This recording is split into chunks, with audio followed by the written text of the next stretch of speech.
Hello, beautiful friends.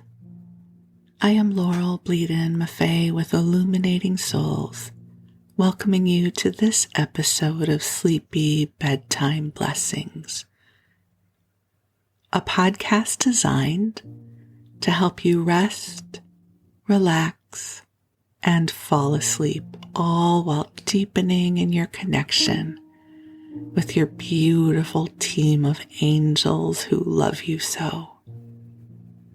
If we're meeting for the first time, I am an angelic practitioner, a spiritual teacher, and an encourager of souls.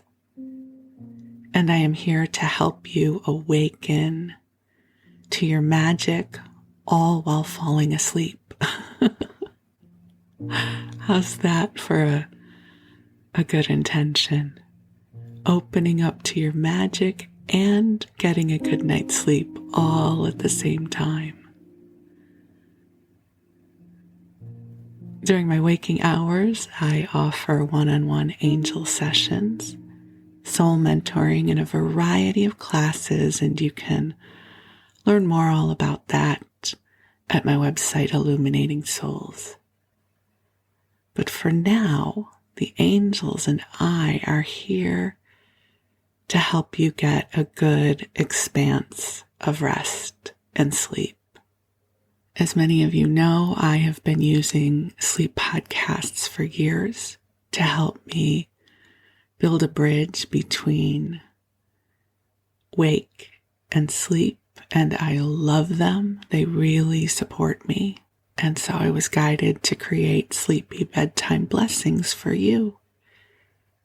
And it's not only because the sound of a loving, soothing voice can help us drift off to sleep, but I'm also a big believer that that time right before we go to sleep and also during our sleep is a beautiful time to clear our energy and set our intentions.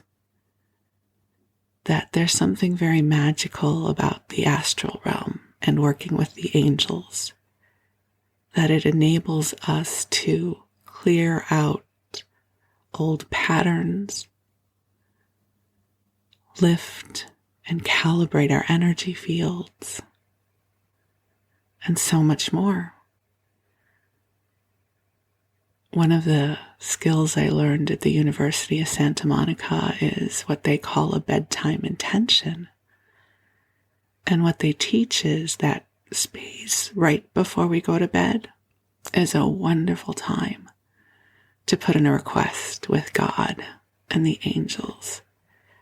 So for instance, a bedtime intention might be, God, angels, I ask that you help to clear my energy field tonight as I sleep, so that I awaken in the morning feeling light and filled with joy and purpose. I also will ask to be given inspiration on what to offer in terms of a next class or a podcast episode. Our astral life is really full and rich, even if we do not recall it when we are awake. It is a beautiful opportunity to heal and to receive inspiration and to become even more of who we are. So take a deep breath in, breathing in the beautiful light that is you. And this is a special episode, everyone. This is my 50th episode, 50, my 50th episode. And also the day of its release happens to be my 60th birthday. Happy birthday to me. 60. I don't know what I thought 60 was going to feel like, but it feels a lot like my 40s. It feels good. So I wanted to make this a special episode, a gift, if you will, from my heart to yours. Because some of the reasons that episode 50 on my 60th feels so profoundly special is because I am living a dream. I am living this beautiful life. I get to live my purpose. I get to work with the angels, and I get to know you. You're the answer to a prayer. I prayed and wished and hoped that I could live a life like this one, where I could connect with the heart and support and love others on their journeys of awakening and coming into their magic. And here we are. So I thought for this episode, I would share with you some of the moments of my own awakening. And the thing that's going to be important as you listen to this episode is, please do not allow the stories that I'm going to share with you to put me on any kind of pedestal, because that is not the reason I'm sharing it with you. I don't want you to think that, wow, she's super cool, and if those things happen to me, I would know I am special, because that's not how our lives work. You, too, have your own story, whether it's your story of awakening, your story of coming into your heart. And it's just when we recount them, when we string all the pearls of our life together, that they can sound so profoundly magical. So you have a magical story too. So as I share my magical story with you, let me assure you it did not feel magical while it was happening. Quite often, our stories are really difficult as we are moving through them. And mine felt that way, even though it likely wasn't. And it's only when we're sitting in our metaphoric rocking chairs years later that when we recount all the experiences we have, they take on this rarefied patina of magic. So I'm going to be sharing with you some of my experiences and what brought me to this moment.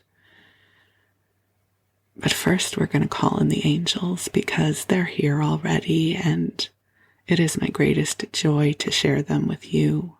They're there with you already too. Not because I am here, but because you are there. Just a sweet reminder, you do not need me to connect with your angels. The relationship with your angels is all yours. It belongs to you. I'm just here to help you open up to what already is.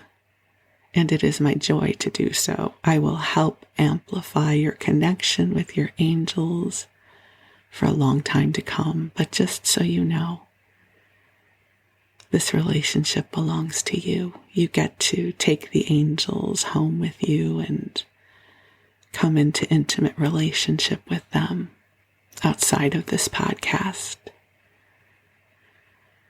But go ahead and take a deep breath in and release.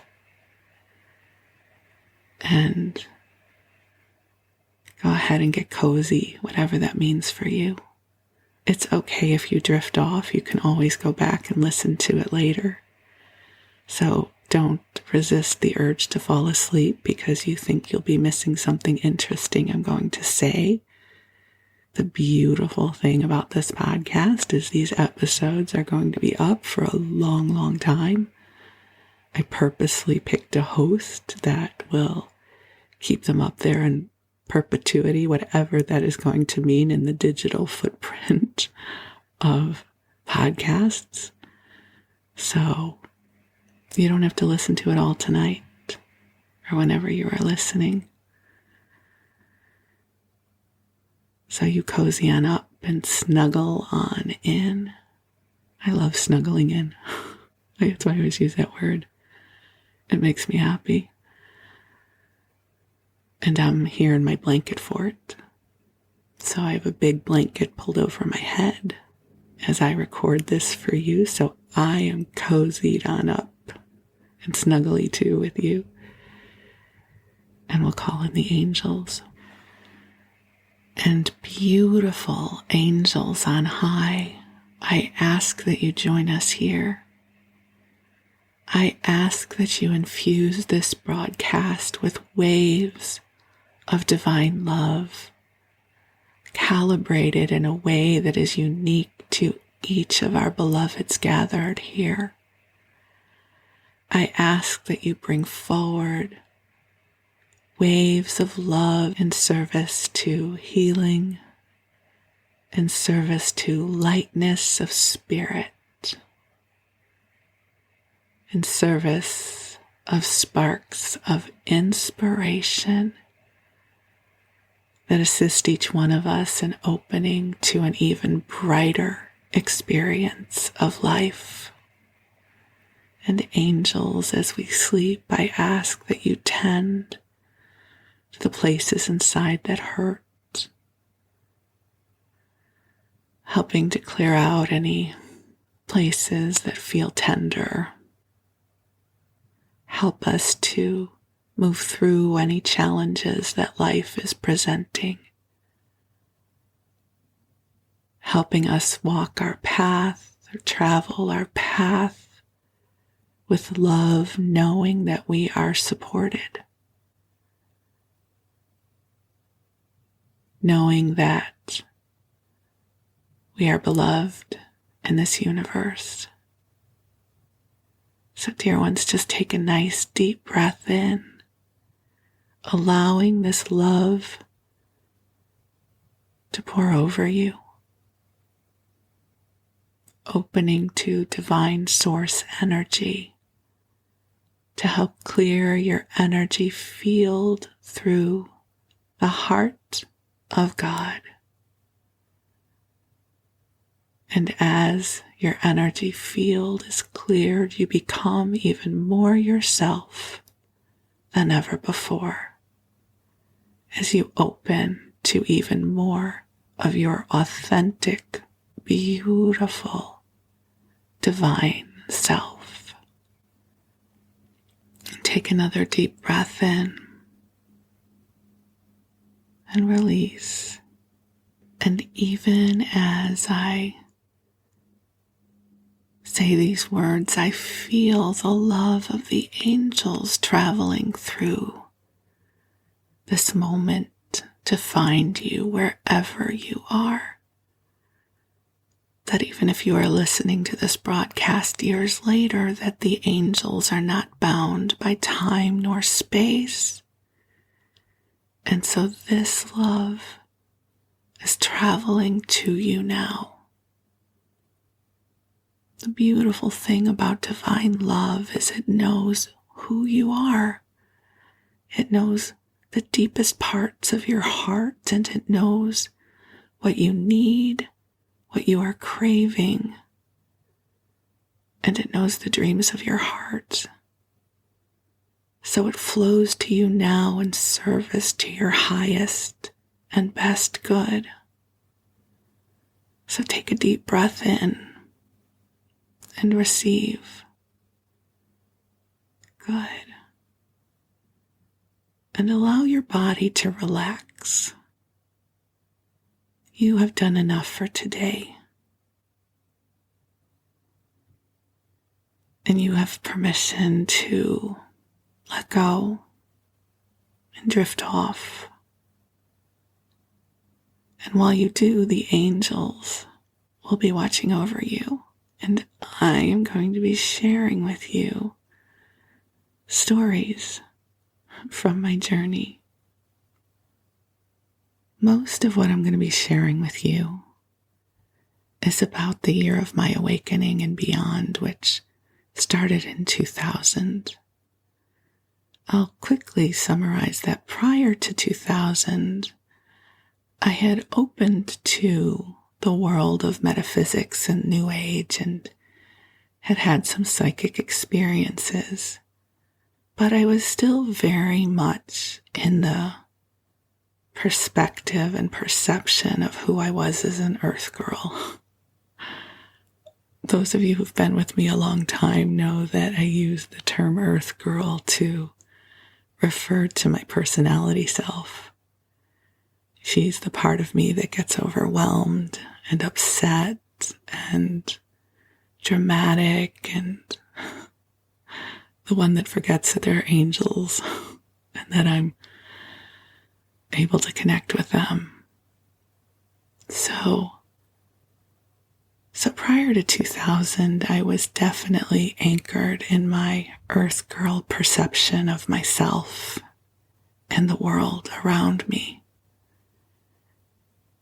And I had a good life. I really did. I don't want to sound ungrateful. I had a good job. I was healthy. I had beautiful friends.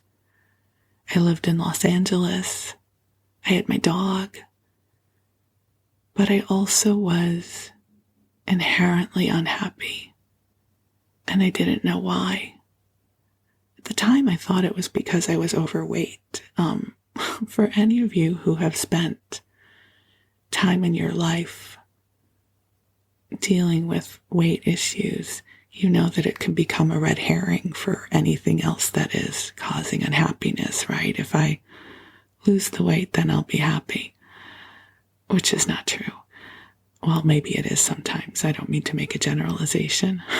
But anyways, I spent so much of my adult life chasing that belief that if I could just lose the weight, then I would be happy.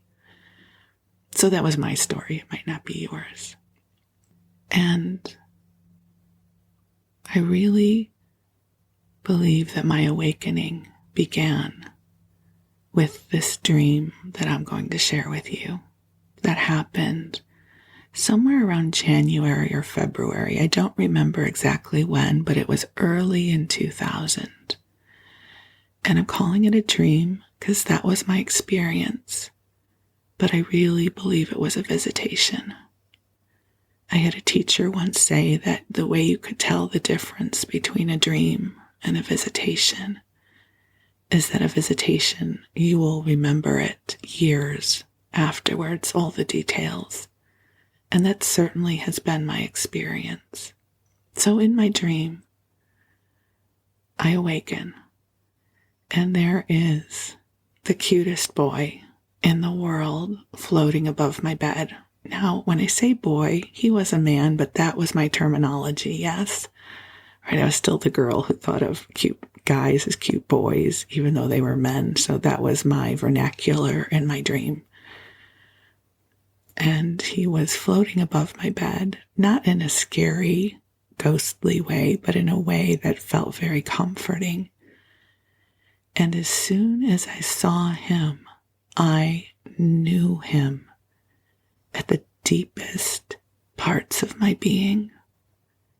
And I knew that he knew me, and that I loved him and he loved me, but love is not the right word for it.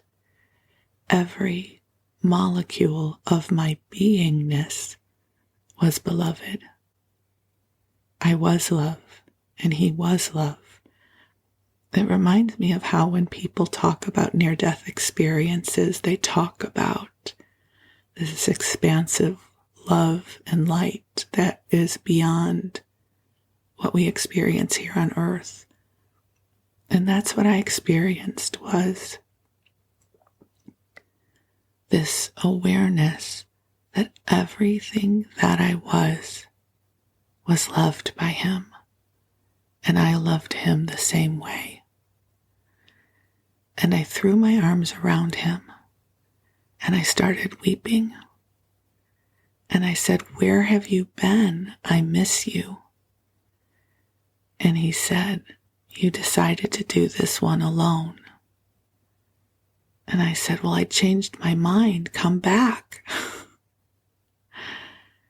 And after a period of time, he took me to these mirrored wardrobe doors that were in front of my bed.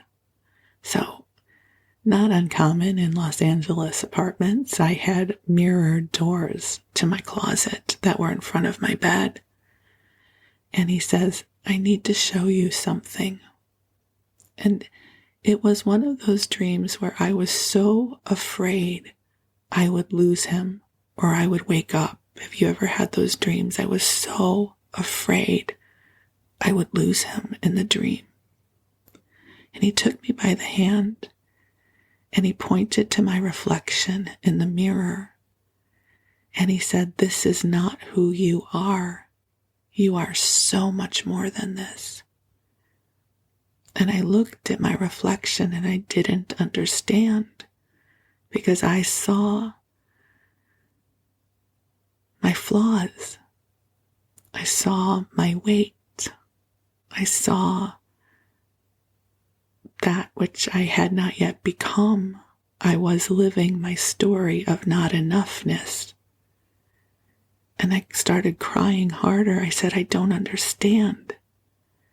And he pointed at my reflection again. He said, this is not who you are. You are so much more than this. And then he took me by my hand and he led me through the mirrors became a portal like Stargate. And he led me into the mirrors, into the portal. And he showed me 3 different lifetimes when we had lived together as healers. And they were beautiful. And then I woke up in my bed, sobbing.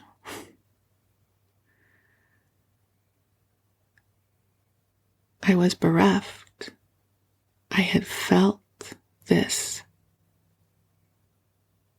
quality of love that I had been longing for my entire life. And now I was alone. I was alone like I was before I went to bed, but this time I knew what I had been aching for. And it was a profoundly light-filled and challenging experience to be given a taste of that which I did not yet have. So that was the start. I really believe that visitation opened a portal for me. And when I speak of the quality of divine love, I refer to that experience I had in the dream. That was my first taste of it. Like there really could be love that did not exist with a polarity involved. Right? I love you until I can't love you anymore. It was really this profoundly expansive, all-inclusive love. What I recognize now is I would then spend the next 5 or 6 years trying to get back to that kind of love.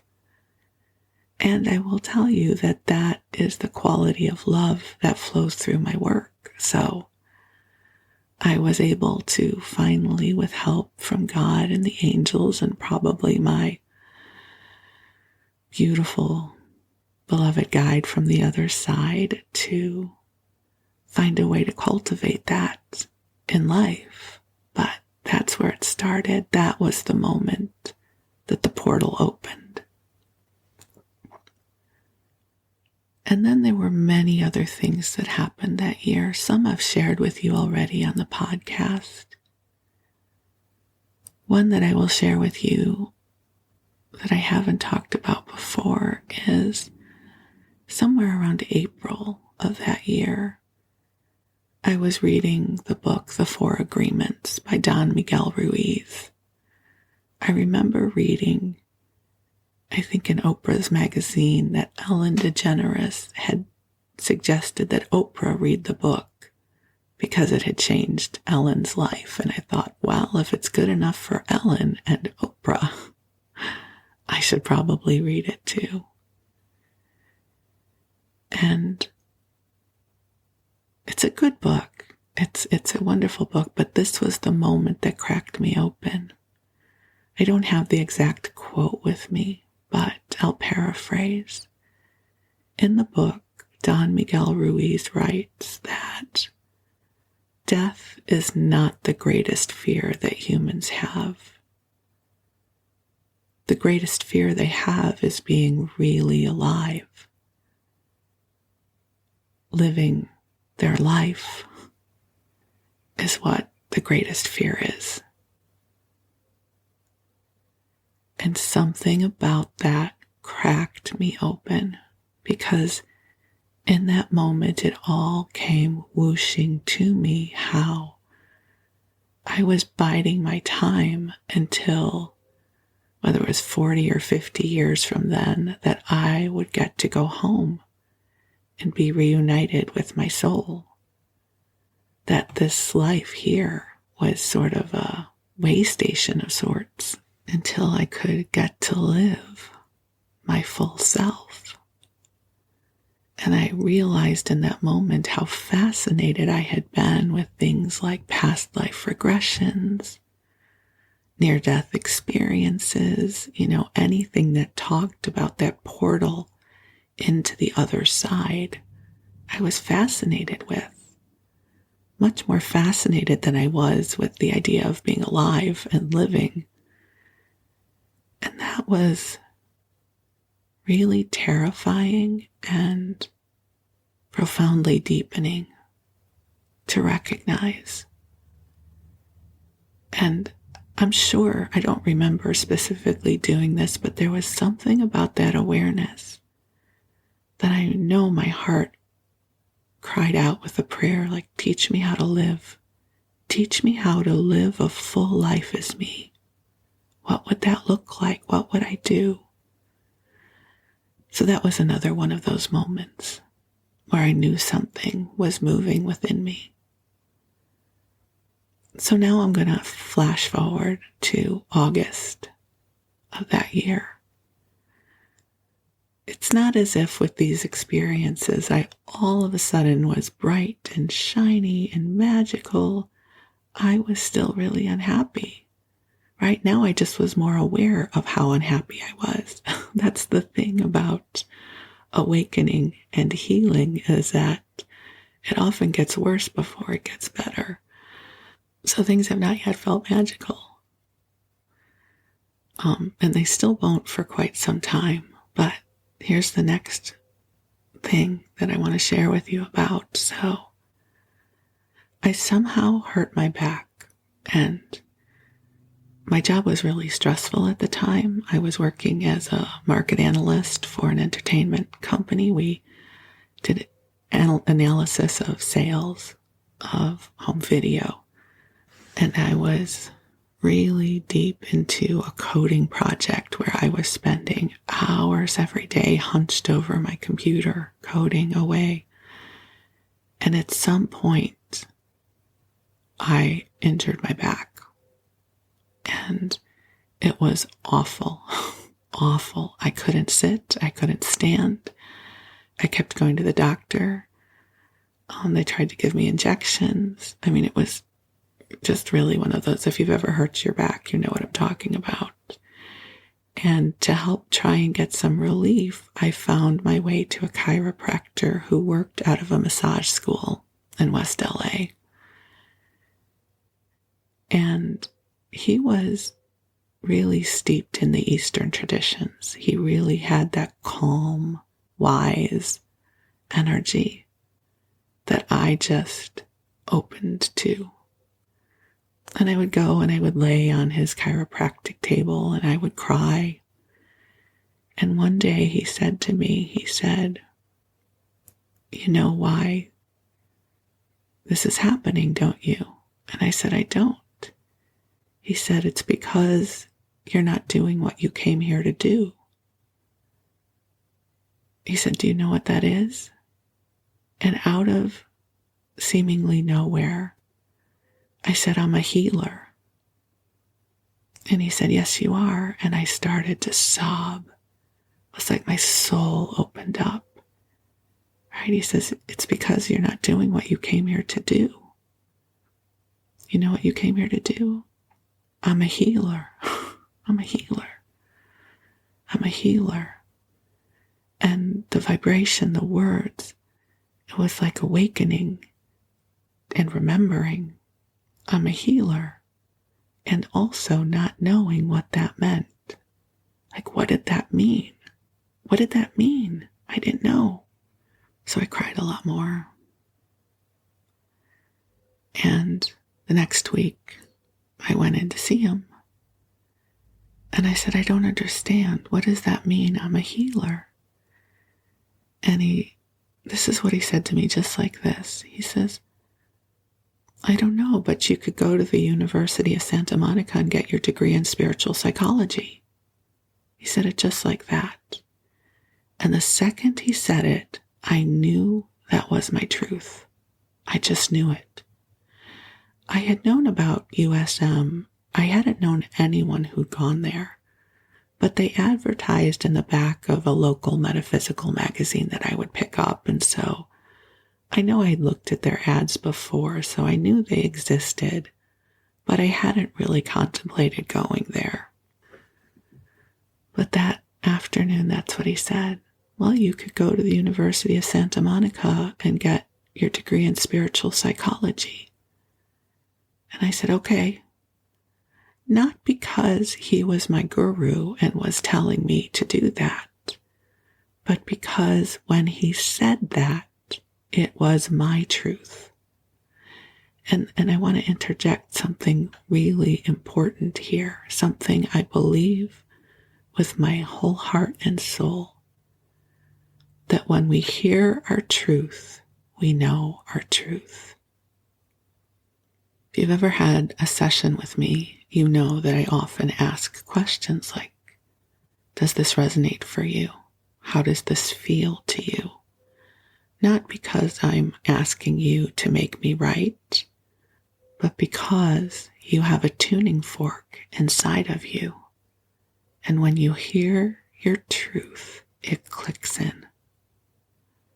So in that moment, it was a truth. I still didn't understand that. All I knew was this was a yes. And I went back to the office because it was the middle of the day.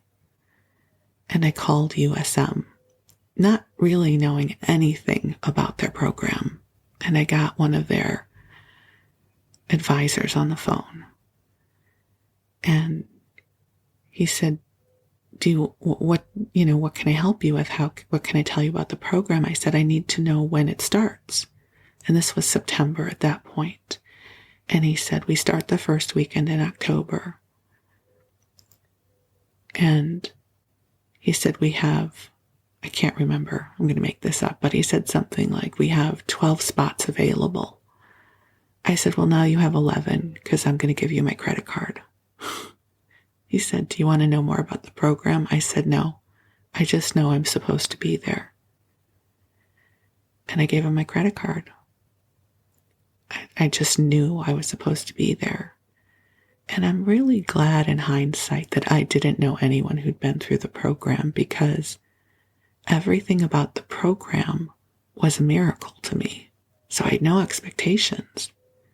I didn't know, oh, this is this process that my friend told me about. Just every month was a new reveal. So at the time, the way USM was set up was it met one weekend a month. We would go Friday from 7 p.m. till about 10. And then we would go all day Saturday from, I think, 9 a.m. to 9 p.m. It was a long day. And then Sundays from maybe 10 to 7. I don't quite remember the hours. And there were 270 of us in the class. And it was designed to teach us these different counseling skills and teaching us a lot about the spiritual connection of life. So I signed up. Like, here you go. Here's my money. I'm coming. Again, not having any idea how that would change my life. I wasn't going to do this work. I wasn't going to become a psychologist. I was going because I needed to know who I was. Who was I? Who was I? Who was I? Who was I going to be when I grew up? Because it wasn't what I thought I was. I'm a healer. What does that even mean? Right? The dream back to the guide who said, this is not who you are. You are so much more than this. Like all the pieces are starting to string together. So the first weekend of USM, the first night that we're there, they begin with some tenets. They say that we're going to all agree on these tenets throughout the program. Just try them on for size. And the first one was some variation of, you are a soul having a human experience. Another way could be said, you're a divine being having a human experience. What does that mean? Well, it means inherently you are whole and complete. Your greater self, your authentic self, your soul self, your higher self is whole and complete and filled with wisdom for you. That you are not your flaws, that you are not your stories, that you are not your wounds. You are a divine being having a human experience. And this was a revelation for me. It didn't come to me right away. It took me a while to fully breathe into that, months, many, many months. Because I had so built my identity on my earthly experience. These were my flaws. These were my shortcomings. This is what I was really good at. These were my accomplishments. That polarity-based model where we either are in a place of grandness or inadequacy, right? It's a teeter-totter. But this idea that there was this greater expanse of me, not only of me, but of all of us, of you too, that was wise and timeless and always filled with love, was a profound revelation, not only intellectually, but experientially. What happened when we would connect with our greater spirit. And they had different exercises to help us with that. And again, it changed everything for me. And then the other thing that was happening simultaneously was we would do these counseling processes. And when we did the counseling experiences, we would rotate in a trio. And we would rotate the positions of client, right? That's where we would process some of our material with our fellow students. Counselor, and that would be where we would try to put to use the skills we were learning. And then neutral observer, which was holding space and witnessing what was happening. And when we would be in the counselor chair, it wasn't about advice giving. I had always been a good advice giver, right? I know what your problem is and I know how to help you solve it. This was really about holding space and encouraging another, asking open-ended questions to make space for another's process. And something miraculous would happen. It's like the love would come through, spirit would come through, God would come through, and there would be healing and transformation.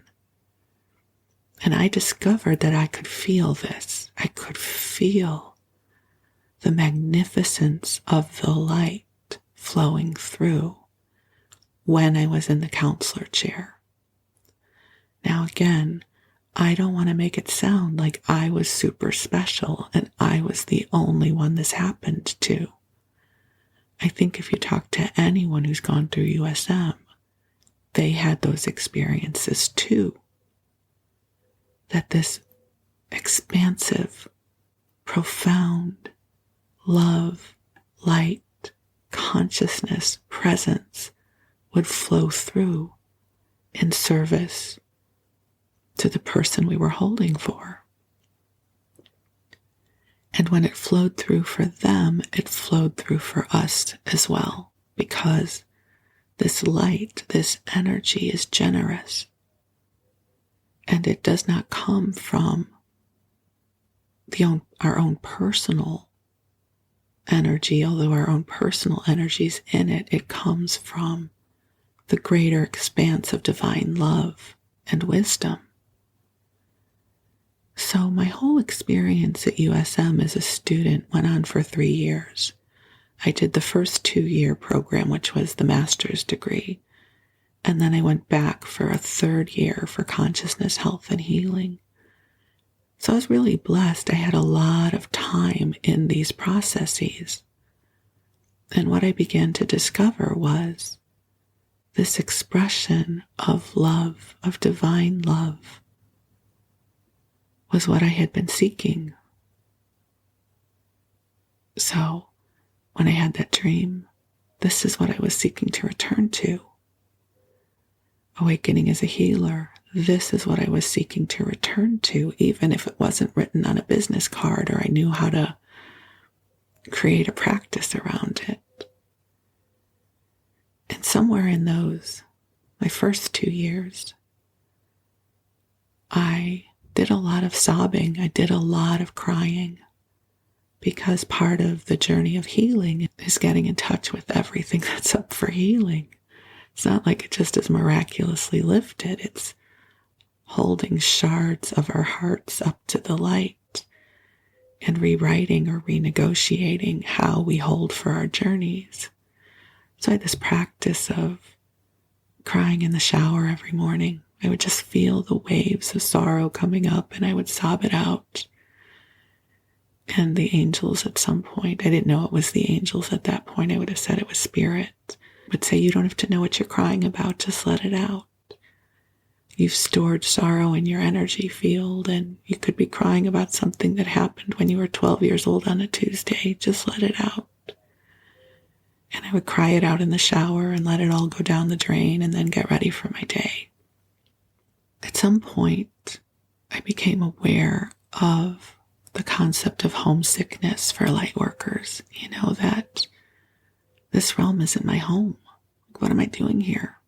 What's this incarnation about? But I was aware that I was profoundly homesick.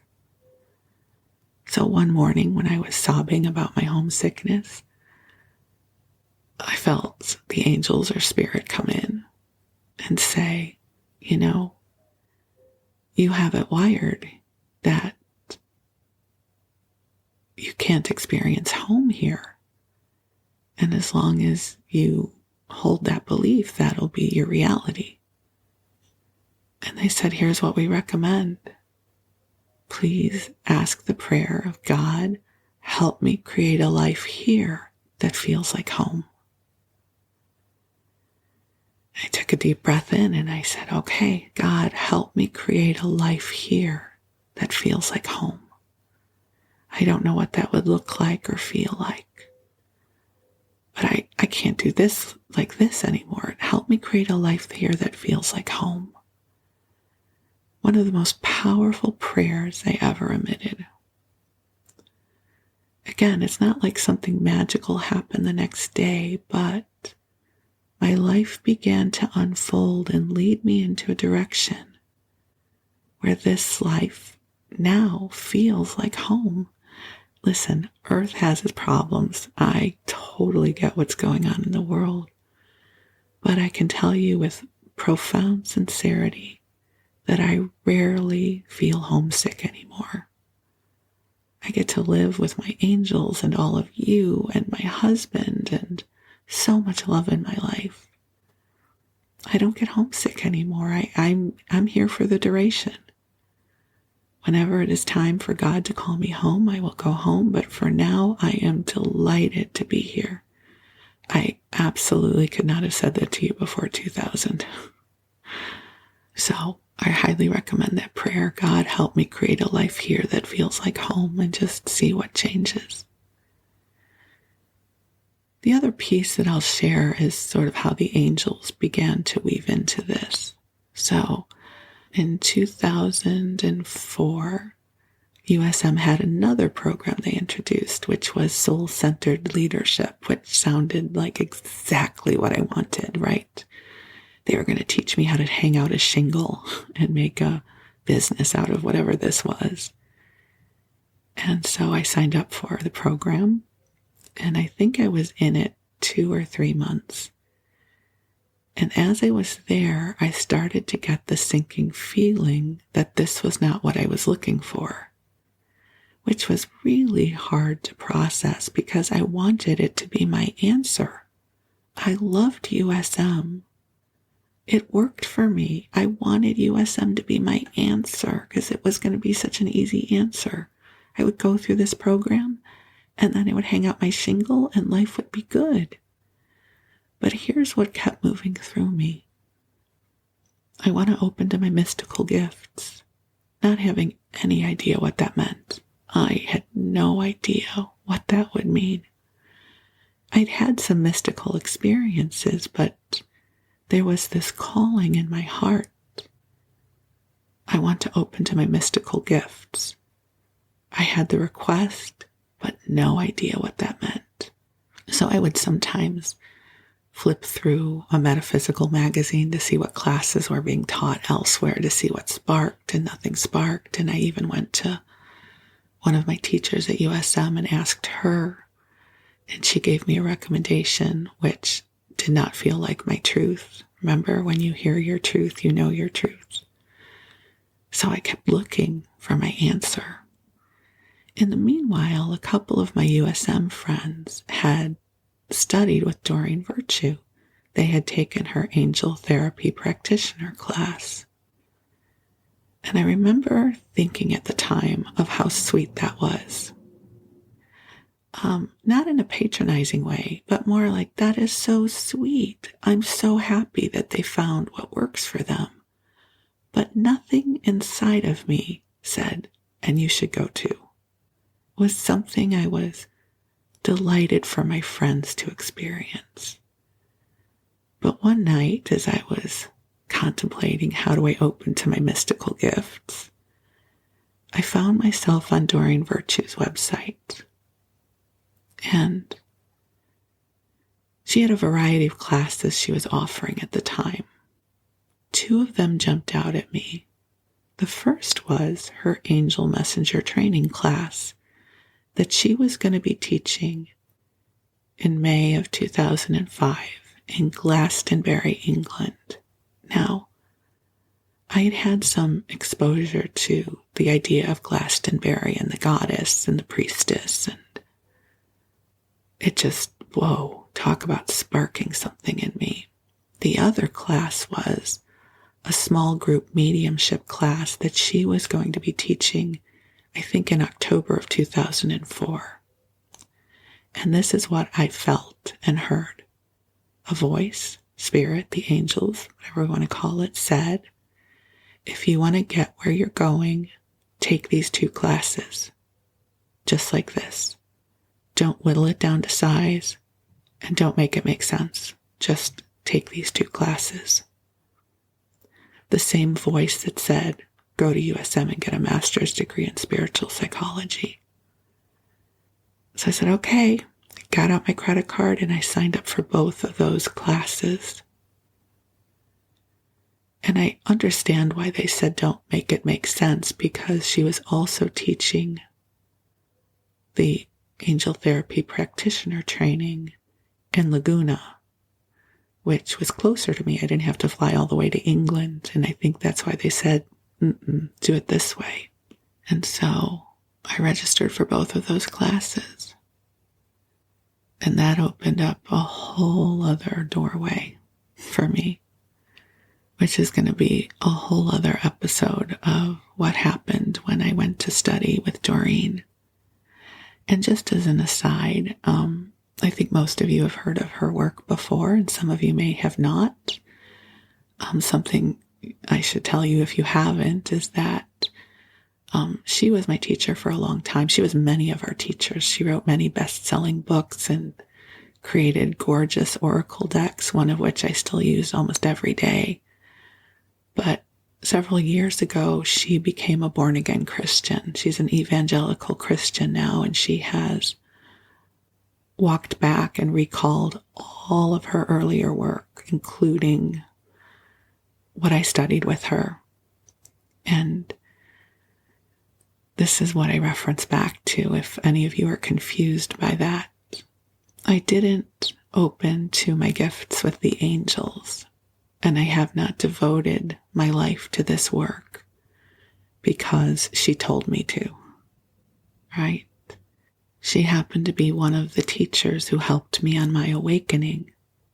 And when you hear your truth, you know your truth. So there were elements, not every single thing she taught resonated for me, but there were pearls of wisdom, and there were experiences that I had as her student that opened me to more of who I was.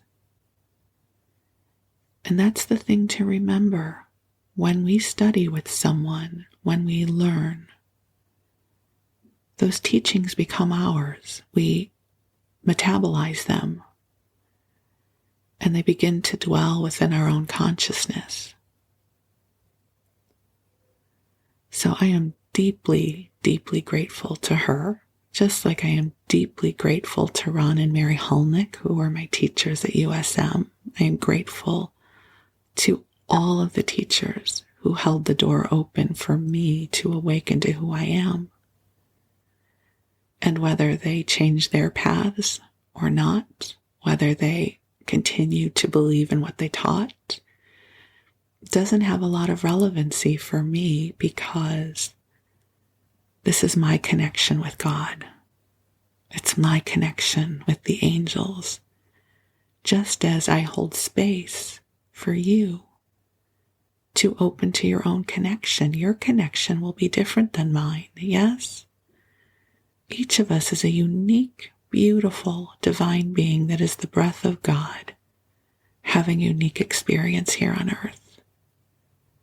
And your journey is yours, as mine is my own as well. And whether you listen to my podcast or work with me as a teacher or a mentor,